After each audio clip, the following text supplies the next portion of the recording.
The first bullet tore through Callissa Monroe's shoulder before the crack of the rifle even registered. The second followed a heartbeat later, shredding the strap of her yellow delivery backpack and burying itself in her side. The third shattered her rib, the fourth ripped through her thigh. The fifth grazed her temple, sending her vision into a white-hot kaleidoscope of agony and asphalt. But none of that mattered. All that mattered was the 10-year-old girl pressed beneath her athletic frame, trembling but breathing, alive because Callissa had thrown herself between Yunei and a hail of lead. The peaceful school sidewalk had transformed into a tactical kill zone in less than 20 seconds. Black smoke from a detonated vehicle hissed across the pavement, while shattered glass from nearby shopfronts glittered like deadly diamonds in the afternoon sun. Masked men in tactical gear moved with military precision, their automatic weapons trained on anything that moved. Park Dong-hyeon's security detail was scrambling, caught completely off guard by the brutality of the street ambush. Callissa had seen the danger 60 seconds before it arrived. She'd been locking her bike mid-shift when something in her gut twisted with a recognition she hadn't felt in years. A familiar dread from a past spent navigating the violent edges of the city. The black sedan idling too long at the corner, the construction workers who hadn't touched a tool all morning, the calculated silence that usually preceded a storm. See the danger before it sees you, her father's voice echoed in her fading consciousness. It's the only way people like us survive. She had survived the streets. She had survived a life of being invisible, a black delivery girl weaving through a world that looked through her rather than at her. But survival had taught her to recognize the signature of violence, and when the first window exploded inward, her body had moved on pure, sacrificial instinct. Yunei was sobbing against her chest, her pink school cardigan soaked in Callissa's blood. The pain was distant now, replaced by the strange, floating sensation of shock and organ damage. Across the smoke-filled chaos, Park Dong-hyeon, the winter dragon, fought like a demon unleashed. He'd only seen Callissa once before, a week ago, when she dropped off a package and he hadn't even looked at her face. Now, his dark, calculating eyes found her across the asphalt, and something in them cracked. He realized in a moment of shattering clarity that his daughter's life had been bought by the blood of a stranger he deemed invisible. He moved with terrifying speed, clearing the remaining attackers before sliding across the blood-slicked pavement to her side. No, stay with me, his voice broke, a sound the head of the city's most lethal syndicate had likely never made. His hands were on her face, frantic, trying to find where the warm rivulets of blood were coming from. Stay awake, Callissa, stay awake. He had remembered her name. Through the darkness closing in, Callissa felt a strange bloom of warmth that had nothing to do with the 5 bullets in her body. Hello, family. Before we continue, I would like to know where you are watching from. Drop it in the comments and also subscribe to this channel. Now let's go back into the story. The antiseptic smell of Seoul National University Hospital was thick enough to taste, a sharp contrast to the metallic scent of blood that still clung to Park Dong-hyeon's skin. He stood in the sterile light of the intensive care unit, his ruined silk shirt discarded for a fresh black suit that felt like a burial shroud. On the other side of the reinforced glass, Callissa Monroe lay tethered to the world by a spiderweb of plastic tubing and the rhythmic, haunting hiss of a ventilator. She looked fragile, her deep brown skin turned ashen, yet the heart monitor sang a steady, stubborn tune of survival. She's a witness now, Jun, Dong-hyeon said, his voice a low, dangerous vibration that made the surrounding air feel heavy. The moment she is vulnerable, they will come for her to tie up the loose ends. Jun, his right-hand man, shifted uncomfortably in the shadows of the hallway. We can provide security, sir. Guards at every exit. We can turn this hospital into a fortress.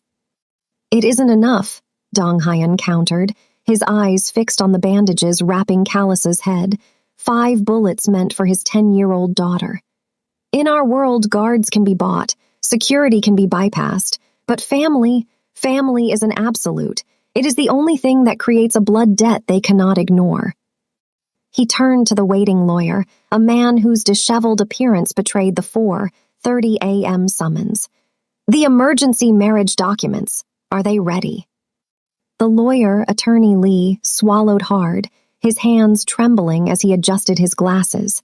Sir, under the emergency legal provisions for high-risk witnesses, we can perform the ceremony.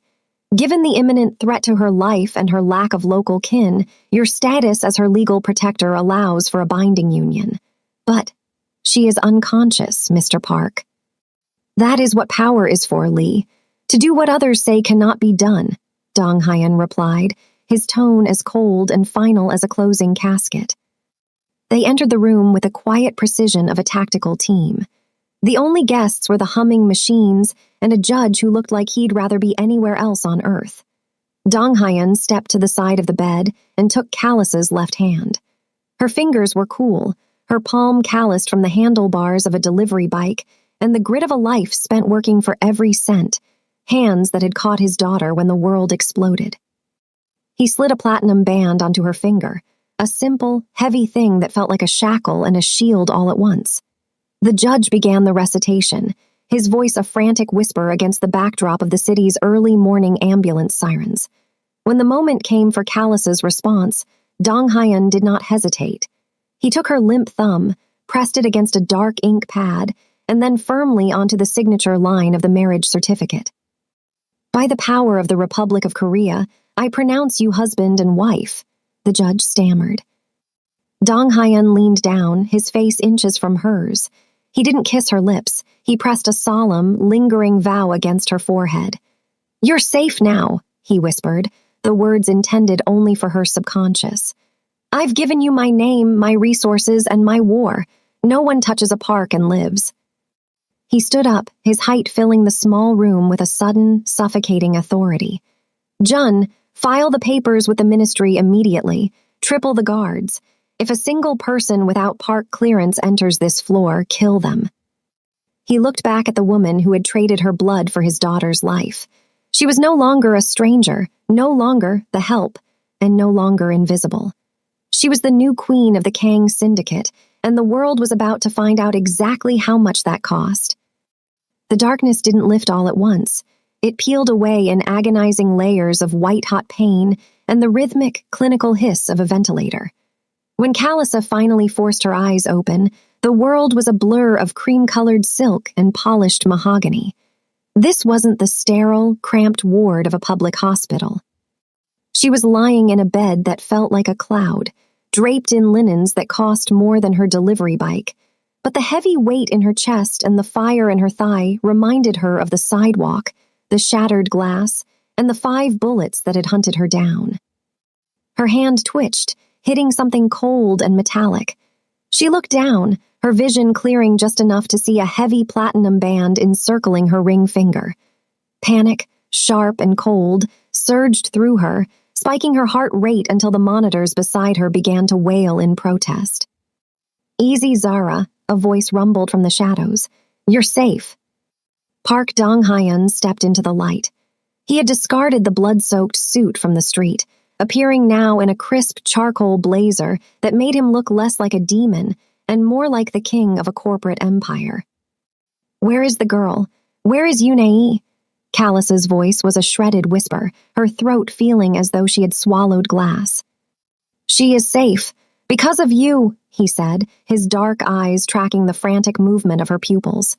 He leaned forward, his presence filling the room until the air felt thin. But you need to look at your hand, Callissa, and you need to listen.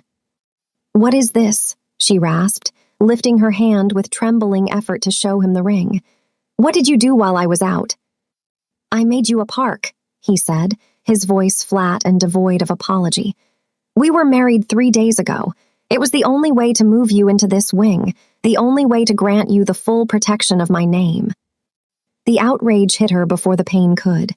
You married me, without my consent. You took my life while I was unconscious. She tried to sit up, her muscles screaming in rebellion as her survival instincts, forged in the violent neighborhoods of her past, flared into a desperate, trapped heat. I am not your property. I am a delivery girl from the streets, not a pawn for your MAFIA games. In my world, there is no such thing as a delivery girl anymore, Dong Hyun countered, his jaw set in a line of iron. "There are only family members and targets. By saving my daughter, you became a target to whoever ordered that hit. You are the only person who saw their faces. Without this ring, you are a witness to be disposed of. With it, you are an empress." "I don't want to be an empress," she spat, though the effort made her dizzy. "I want my life back." "Your life ended the moment you took those bullets," he said, stepping closer until he was looming over the bed. He reached out, his fingers stopping just short of her face. "And if you think I'm being dramatic, look at the monitor on the wall." He gestured to a small security screen. In the hallway, 3 men dressed as orderlies were moving with a precision that had nothing to do with medicine. They were checking doors, their hands hidden in the pockets of their white coats where the unmistakable silhouettes of silenced pistols rested. "They've been trying to find this suite for 24 hours, Dong Hyun whispered, his eyes never leaving the screen. "They don't care about your pride, Kalisa. They only care that you're breathing. My men are waiting at the end of that hall to end them, but they are only there because you are Mrs. Park." Kalisa watched the screen, her breath hitching as the reality of her gilded cage settled in. The silk sheets no longer felt like a luxury, they felt like a shroud. She looked at the man who had bought her life with a ring and realized she had traded the dangers of the street for the lethal complexities of a palace. "So," she whispered, her gaze meeting his with a defiance that hadn't quite died, "what happens when the orderlies are gone?" "Then," he said, a ghost of a predatory smile touching his lips, "we find out who sent them." The heavy silence of the luxury suite was broken by the soft click of the door and a small, hesitant shadow that darted across the mahogany floor. Yunei didn't wait for permission. She scrambled onto the edge of the cloud-like bed, her small hands clutching the hem of Kalisa's silk covers as if they were a lifeline. The 10-year-old was still wearing her pink school cardigan, now clean of the blood, but wrinkled from days of refusing to leave the hospital wing. "Daddy said I had to go home to sleep," Yunei whispered, her large, glassy eyes fixed on Kalisa's bandaged face with a desperate kind of hope. "But if I go, you might disappear again, like my real mom." Kalisa felt a sharp pang in her chest that had nothing to do with the bullet wounds. She looked at the child she had bled for, the stake in a game she hadn't known she was playing, and saw the same raw vulnerability she used to see in her own reflection back in the neighborhoods where children learned to duck before they learned to read. "I'm not going anywhere, kid," Kalisa rasped, her voice still sounding like crushed velvet. She reached out, her fingers brushing the girl's hair with a tenderness that surprised them both. "But if you're going to stay here, you need to learn how to keep those eyes open. No more crying when the world gets loud. You understand?" Yunei nodded solemnly, wiping a stray tear with her sleeve. "Stronger than Daddy." "Different kind of strong," Kalisa corrected, her mind flashing back to the black sedan she had spotted 60 seconds before the glass shattered. She pointed toward the ornate, heavy curtains that masked the floor-to-ceiling windows. "Tell me, Yunei, without looking, how many men are standing outside that door right now?" The girl blinked, confused. "I don't know, 3. "Listen to the floorboards. Listen to the way the air changes when a door opens at the end of the hall," Kalisa said, her tone shifting into the rhythmic, instructional style of a survivor. "There are 4. One has a heavier step, that's Junhee's the anchor. The others are shadows. You never watch the person in front of you, you watch the space they're trying to hide." For the next hour, the gilded cage transformed into a classroom of shadows. Kalisa taught the girl the signature of violence, how to spot the car that's been idling too long, the gardener who doesn't know how to hold a rake, and the absolute importance of the blind spot in a security camera's sweep. She was giving Yunei the only inheritance that mattered in their world, the ability to see danger before it saw her. Park Dong-hyun watched from the doorway, his silhouette framed by the dim hallway light. He had come to discuss security rotations, but he stayed silent, watching the black delivery girl he had claimed as his wife pass on the tactical training he hadn't realized she possessed. He saw the way his daughter's posture straightened, the way her fear began to calcify into a sharp, focused awareness. He realized then that Callissa Monroe wasn't just a shield he had bought. She was a teacher for the war to come. As the two of them sat on the bed, the survivor and the heir, the electricity in the room crackled with a new, dangerous purpose. Callissa wasn't just protecting a child anymore, she was forging a weapon. Again, Callissa whispered as a soft footfall echoed in the hall. Who is it, Yunei, and what are they carrying? The girl went perfectly still, her eyes narrowing just like the winter dragon.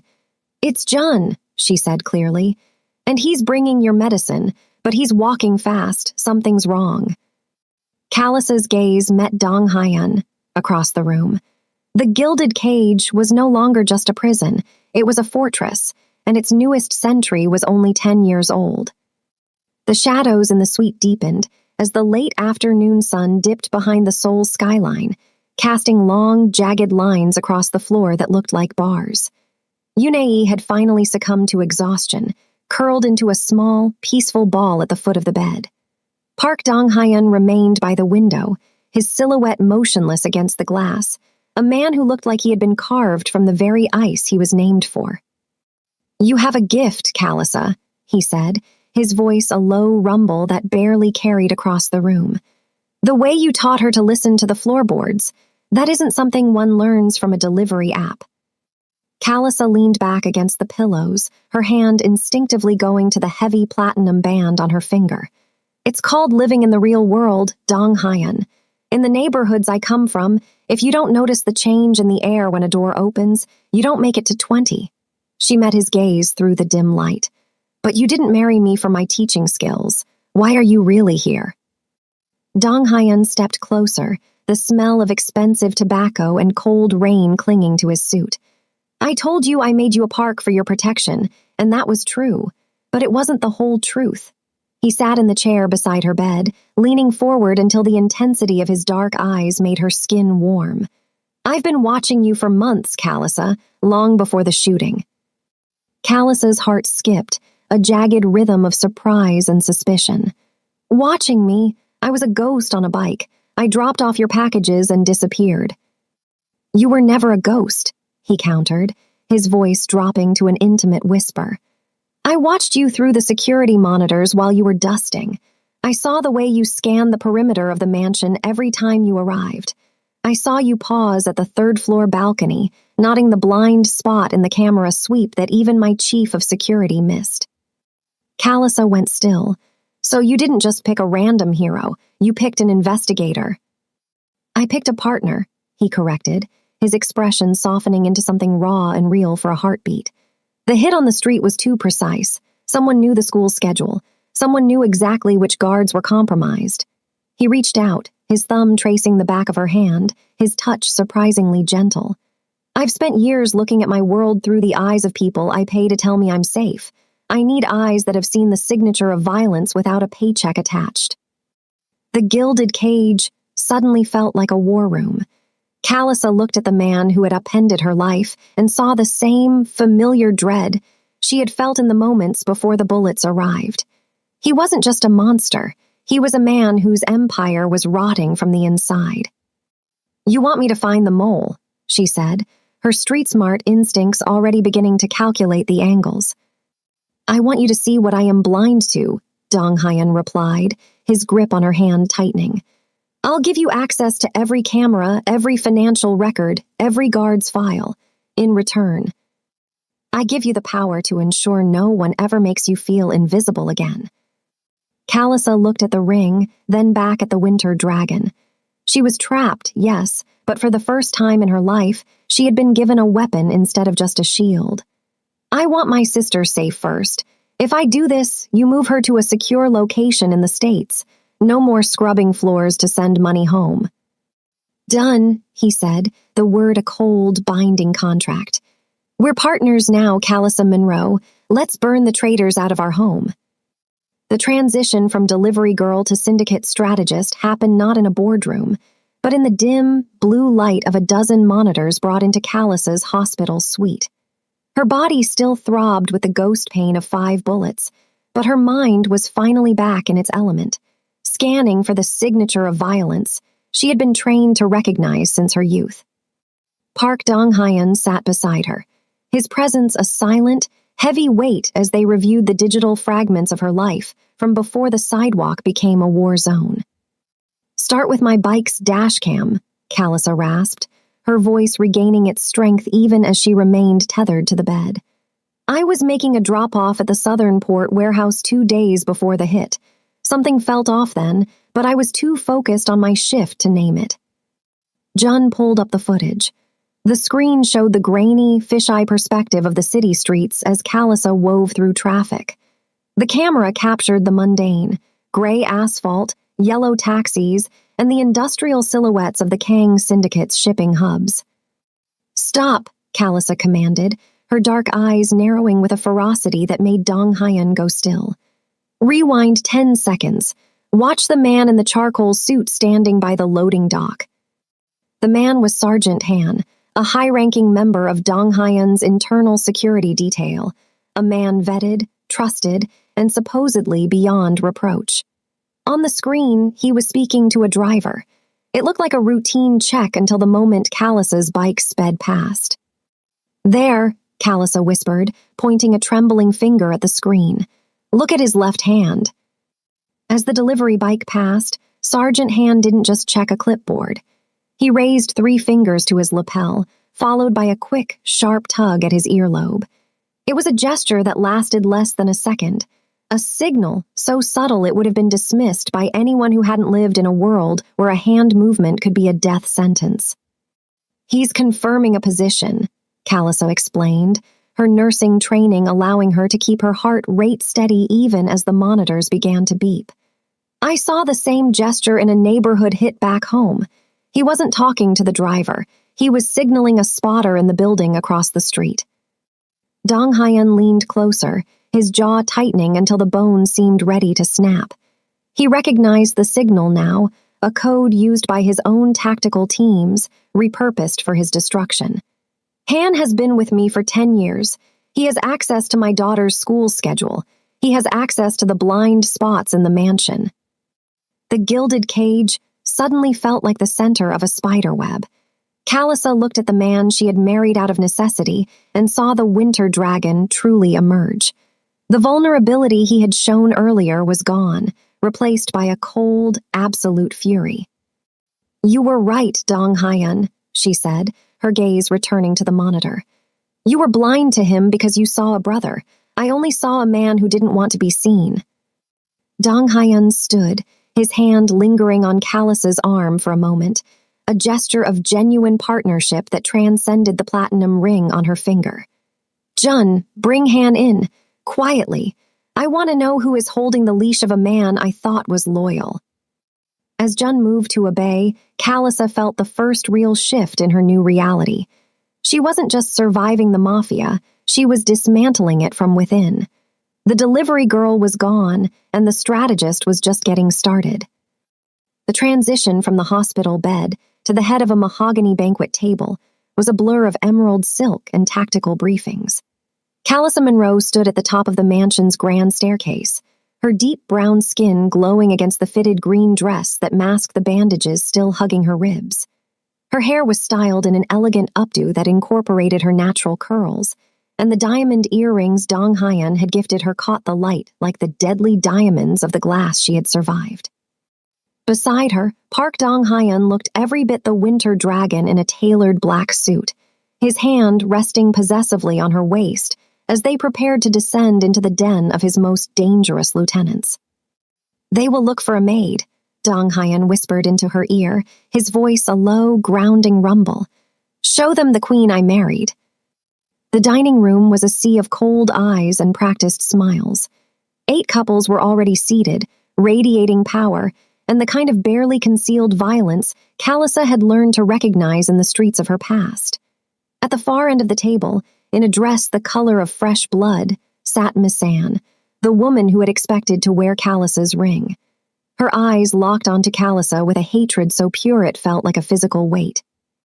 "Everyone, I'd like to formally introduce my wife, Callisa Park," Dong-hyun announced, his voice carrying the weight of a command. "She saved my heir by taking 5 bullets meant for her. She has earned her place through blood, and I expect her to be treated with the same respect you show me." A heavy silence followed, broken only by the clinical clink of silverware. Miss Anne leaned forward, her porcelain features twisting into a mask of false sweetness. "How noble of you, Hyan Wu, but let's not pretend this is anything more than a transaction. A delivery girl finds herself in the right place at the right time, and suddenly she's playing dress-up in clothes she doesn't understand." Callisa felt the defensive pride she had carried as a worker flare into a cold, strategic heat. She didn't flinch. Instead, she leaned forward, her dark eyes pinning Miss Anne in place with the same situational awareness that had saved Yunei. "You're right, Miss Anne. I am an outsider," Callisa said, her voice calm and cutting. "Which means I see the patterns you're too blind to notice. While you were busy positioning yourself for a proposal that was never coming, I was noticing the signature of violence in your own father's territory." The table went dead silent. The men shifted, their eyes darting to Chairman Beck, Miss Anne's father, whose smile had instantly vanished. "I know how the cartels operate," Callisa continued, drawing on the tactical knowledge her father had instilled in her. "I know that an inside job doesn't just happen, it's funded. I saw Sergeant Hand's signal, the same code used by the Nigerian facilitators who tried to destroy my family back home. So before you question my worthiness, ask yourself, did you see the traitor sitting right next to you, or were you too busy admiring your own reflection?" Miss Anne's face flushed with a rage that cracked her impeccable composure. Dong Hyan's hand found Callisa's under the table, his fingers interlacing with hers in a gesture of absolute solidarity. He looked at her not with pity, but with a raw, terrifying pride. "I think that settles the question," Dong Hyan said, his voice dropping to a lethal chill. "My wife sees the board while the rest of you are still playing with toys. Now, shall we discuss the warehouse that burned in Chairman Beck's territory last night, or are we still pretending this dinner is about social graces?" In that moment, the status inversion was complete. The delivery girl had vanished, replaced by a woman who understood the language of blood better than anyone in the room. The transition back into the world of asphalt and exhaust was as jarring as it was necessary. Callisa stood in the mansion's garage, staring at her old yellow insulated delivery backpack, a relic of a life that felt decades away. Her wounds were still healing, the 5 bullet scars across her body acting as a constant, pulsing reminder of the cost of her visibility. But Dong Hyan had been right. The gilded cage was a blind spot. To find Seo Yun, the maid who had fled after confirming the hit, Callisa had to become a ghost again. "You go nowhere without Jun and a full team," Dong Hyan had commanded, his eyes reflecting a war between his need to protect her and his respect for her tactical mind. Callisa ignored the diamond earrings and the silk, pulling on her worn dark work pants and the red delivery shirt that now felt like a uniform for a different kind of war. The neighborhood in Busan was a maze of narrow alleys and leaning tenements, the air thick with the smell of fried street food and coal smoke. Callisa moved with the practiced ease of a woman who had spent months in invisible servitude. Her large backpack signaling to the world that she was just another cog in the city's labor machine. She spotted Seo Yun at a modest hotel front desk, the girl's eyes darting with the same familiar dread Callisa had felt on the day of the shooting. "I'm not here to hurt you," Callisa whispered, leaning over the counter as she caught the girl's trembling hand. "But I know they threatened your brother. I know the money came from an account linked to Chairman Beck." Seo Yun's face went ashen. "You don't understand. Their reach is everywhere. You got out by becoming untouchable through marriage, but I'm already dead." Before Callisa could offer the winter dragon's protection, the hotel's glass doors exploded inward in a spray of deadly diamonds. 3 men in dark suits stormed the lobby, their automatic weapons trained on anything that moved. The ambush was too precise. The attackers hadn't been looking for the maid. They had been waiting for the delivery girl. "Get down!" Jun's voice crackled in Callisa's earpiece as the room transformed into a war zone. Callisa didn't freeze. She grabbed a fire extinguisher from the wall, her body moving on pure, survival-trained instinct. She sprayed a wide arc of foam to blind the lead attackers, then launched the heavy canister with the compact, athletic strength of a woman used to physical work. The impact sent the man sprawling just as Jun's team moved in to neutralize the threat with cold efficiency. The engagement lasted only 40 seconds, leaving the lobby filled with toxic clouds and the ringing silence of a tactical victory. As Jun extracted her toward the armored sedan, Callisa's mind raced through the implications. The attackers had known exactly when she would be there. They hadn't just tracked a bike, they had tracked a decision made inside the Winter Dragon's private study. They knew, Callisa rasped as she climbed into the back of the vehicle, her hands finally beginning to shake. The mole isn't just in the syndicate, Jun there inside the house. The mansion glittered with a deceptive, predatory beauty, its halls flooded with the scent of expensive lilies and the underlying ozone of hidden weapons. Callisa stood before the grand mirror, her deep brown skin radiant against a stunning red dress that mirrored the color of the blood she had shed for this family. Beneath the silk, the 5 bullet scars pulsed with a dull ache, a reminder that her status as the Winter Dragon's wife was bought with the ultimate sacrifice. Park Dong-hyeon entered the room, his eyes dark and intense as he adjusted his black suit, looking every bit the lethal monarch of Seoul's underworld. "Tonight is a trap, Callisa," he whispered, his hands sliding possessively around her waist. "They think we are distracted by personal happiness, but we are hunting them in the light." They descended the stairs as a united front, greeting the Council of Wolves with practiced grace. Chairman Beck's smile was oily, and Miss Anne's eyes were narrowed with a venomous hatred that promised murder. Every toast felt like a challenge. Every laugh was a mask for the violence brewing in the shadows. At exactly 9 o'clock, Dong-hyeon raised his glass, his voice turning to steel as he addressed the room. "I have honored my debt to the woman who saved my heir," he announced, his eyes locking onto Chairman Beck. "But tonight is about purging the rot that tried to destroy my home." Before the traitors could react, the air was shattered by the sound of breaching charges at the perimeter. The ballroom erupted into chaos as Chairman Beck's hidden assault teams revealed themselves. But Callisa didn't freeze. On Dong-hyeon's signal, she grabbed Yunei, moving with the military-grade situational awareness she had honed on the streets. As gunfire shredded the expensive tapestries, Callisa became the shield once more, leading the child and the elderly Mrs. Choi through a secret passage toward the armored safe room. In the ballroom, Dong-hyeon fought like a demon unleashed, his loyalists springing the countertrap he and Callisa had meticulously planned. He moved with terrifying speed, clearing the traitors with cold, surgical efficiency. The dragon's revenge was absolute. When the smoke finally cleared across the blood-slicked marble, Chairman Beck lay dead, and Miss Anne was dragged away in custody, her porcelain mask finally shattered by the weight of her own betrayal. 3 hours later, Dong-hyeon stood in the foyer, his suit ruined and his hands shaking as he saw Callisa and Yunei emerge from the safe room.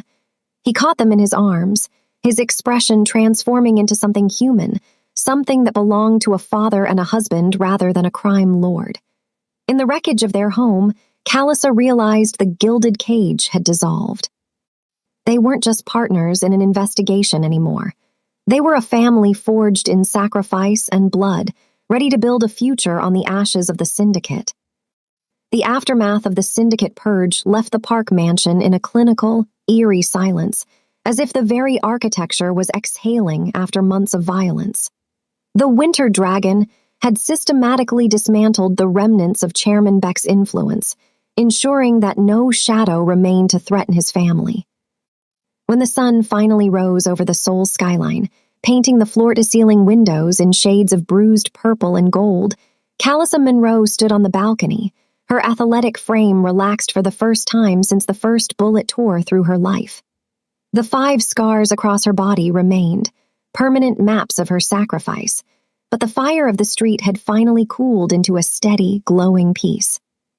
Park Dong-hyeon approached her with a quiet reverence, his predatory tension replaced by a stillness she had never seen. He didn't come to her as a boss or a protector, but as a man who had finally found his anchor.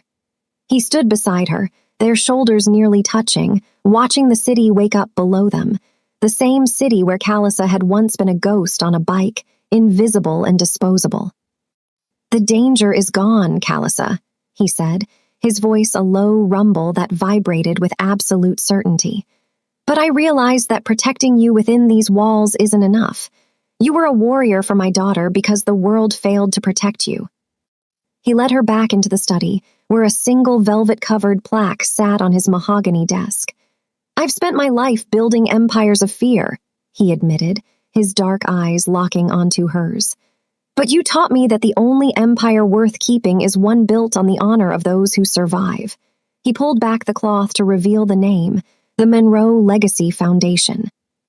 He explained that the foundation, backed by a $50 million endowment, was designed to provide tactical training, legal protection, and educational resources for vulnerable women in neighborhoods like the one she had fled. It was a bridge for those who were currently invisible, ensuring they had the tools to see danger before it saw them. Callisa felt a surge of emotion that eclipsed the defensive pride she had once used as a shield. This wasn't a gift of guilt or a transaction of debt. It was an investment in the version of herself that the world had tried to break. She looked at the platinum ring on her finger, a band that had started as a gilded cage and had transformed into a symbol of a partnership forged in blood and truth. "You don't have to be a shield anymore, Callisa," Dong Hyen whispered, his hand covering hers. "You've finished your shift, you're home." Yunei darted into the room, no longer wearing the wrinkled school cardigan of her trauma, but a bright smile that matched the morning light.